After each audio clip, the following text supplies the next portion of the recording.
Shalom Lakem, avec vous dans cette vidéo le pasteur Anani. Dans la rubrique Les mots de la Bible en 5 minutes, nous allons voir le terme autel, qui est un terme important pour la Bible.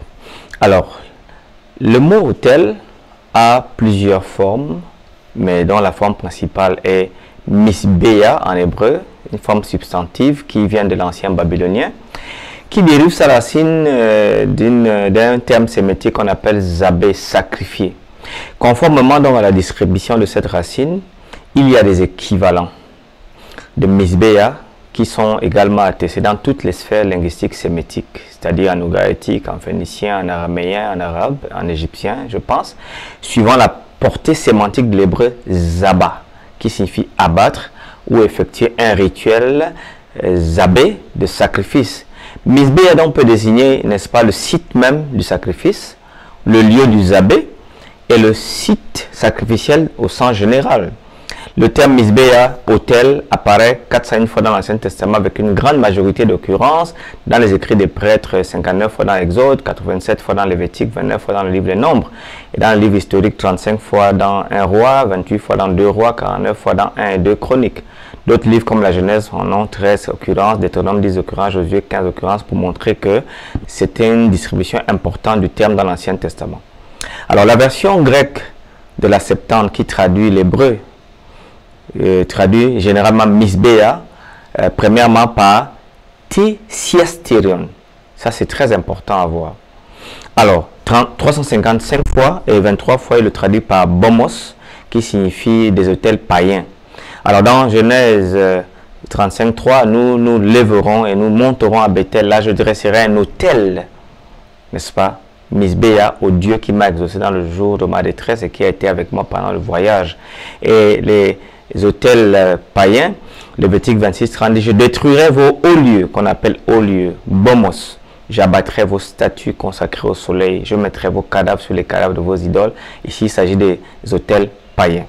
Alors, il existe donc une énorme portée sémantique de l'hébreu misbéa, du lieu d'abattage, site sacrificiel, autel holocauste et autel des encens, table du temple, etc., qui est généralement mis en parallèle par la multiplicité de types et formes d'autels attestés dans l'archéologie en Palestine. Mais il ressemble beaucoup, depuis le temps des patriarches, au culte des Arabes pré-islamiques qui focalisaient sur des pierres sacrées plutôt que sur un temple. Dans le temps des patriarches, il y avait plutôt des autels plus qu'il y avait des temples. Au temps de Moïse, on connaissait l'autel des holocaustes qui était transportable en bois en ayant des cornes sur les coins, qui était avant tout l'érection du temple, n'est-ce pas? L'un des éléments de l'adoration de Dieu pour les prêtres. S'approcher de l'autel ici, n'est-ce pas, signifiait le service dans l'adoration du temple. Alors, Exode 28.43, Aaron et ses fils les porteront quand ils entreront dans le temple d'assignation, quand ils s'approcheront de l'autel pour faire le service dans le sanctuaire. Donc, c'était un service. Avant l'exil, la période précédant la division des royaumes jusqu'à l'exil, c'est caractérisé par le syncrétisme religieux, là où on témoigne, n'est-ce pas, de nombreux lieux de culte qui étaient situés à l'extérieur de Jérusalem. Vous avez 2 Rois chapitre 16, verset 1 à 20, pas seulement dans le temple de Jérusalem lui-même. Ceci a montré qu'il y avait plutôt l'intérêt pour les dieux étrangers et les cultes caractéristiques de l'époque. Dans le Nouveau Testament, le terme autel se traduit depuis la Septante par tisiasterion, de tisia qui signifie sacrifice, du latin altare, Alteria, qui se rapproche de alder, le faire brûler, à 2 importantes acceptions. 1. Il est témoin durable d'une faveur de la manifestation de Dieu déjà au temps des patriarches. L'autel en Israël signifie la présence même de Yahweh, car c'est celui qui sanctifie les offrandes qui lui étaient d'une agréable odeur, en rappel la mort prochaine, n'est-ce pas, de son fils Jésus pour le rachat des humains. Cela est très important. Alors, on sacrifiait que des animaux purs à l'autel, Genèse chapitre 7, verset 2, à cause du respect qu'on devait au Seigneur. Les 4 cornes, relevées en forme de cornes, étaient les parties les plus sacrées de l'autel où personne ne pouvait être ni arrêté ni tué. Les évangiles semblent, n'est-ce pas, désigner le terme des 2 autels, l'holocauste et celui des encens. L'autel des holocaustes était bâti en pierre, taillé de forme carrée à l'entrée du temple, sous une rampe surélevée, tandis que l'autel des encens était placé à l'intérieur du Saint, devant le Saint des Saints, recouvert d'or. Les chrétiens, la deuxième acception, eux, ont un autel qui a supplanté les précédents aussi.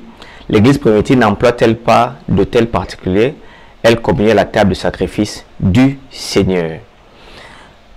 Voyez, les Israélites, selon la chair, ceux qui mangent la victime ne sont-ils pas en communion avec l'Éternel? 1 Corinthiens 10, 18. Appliquer cela à nos vies aujourd'hui. Bâtir un autel à l'Éternel, c'est d'abord et avant tout faire de sa maison une place où Dieu doit se révéler, où le nom de l'Éternel doit être invoqué. Les sacrifices de Christ préfigurés par les holocaustes étaient plaisants à Dieu parce qu'ils étaient d'abord acceptables à Dieu comme symbole de notre délivrance à la croix. Dieu a grandement pris plaisir au sacrifice entier de Christ au bénéfice de l'humanité et par conséquent, Dieu nous fait maintenant triompher toujours à cause de cela. 2 Corinthiens 2, 14 et 1 Pierre chapitre 2 verset 5 dit, c'est ce que Pierre et Paul disent. Et vous-même, comme des pierres vivantes, édifiez-vous pour former une maison spirituelle, un sacerdoce, afin d'offrir des victimes spirituelles agréables à Dieu par Jésus-Christ. Romains 12, 1 dit, je vous exhorte donc, frères, par les compassions de Dieu, à offrir vos corps comme un sacrifice vivant. Nous sommes déjà l'Église, en particulier l'autel du Seigneur. Rappelez-vous, ce soir à 19h30, à l'heure d'Afrique centrale, nous avons la Trinité mythe ou réalité. Restez connectés, car jeudi, nous avons un terme important, autorité à voir. Que le Seigneur vous bénisse et vous garde.